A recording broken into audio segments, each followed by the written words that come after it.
Nyati family manager vaBarnabas Marambire vakapiwa degree re-PhD remanyepo iro rakafanana nerinoshandiswa na-ICT minister vaTatenda Mavetera.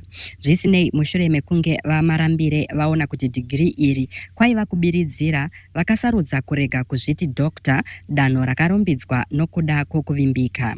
Zvichakadaro, Minister Tatenda Mavetera is facing backlash after an investigation by Dug Up exposed her alleged fake credentials.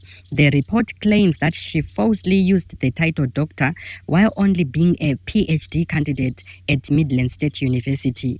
Nyaya iyo yakatanga mushure mekunge Gweta Amai Fadzai Mahere vabvunza nezvetitle yavaMavetera, izvo zvapakuti pave nemakakatanwa ekuti hurumende ibude pachena nezvairi kuita.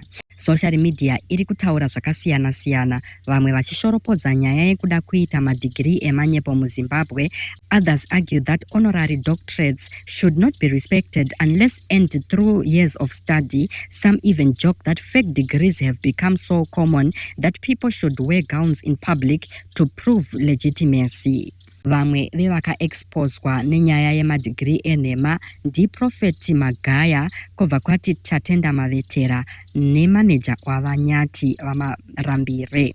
Mhuri yeZimbabwe munoiona sei iyi?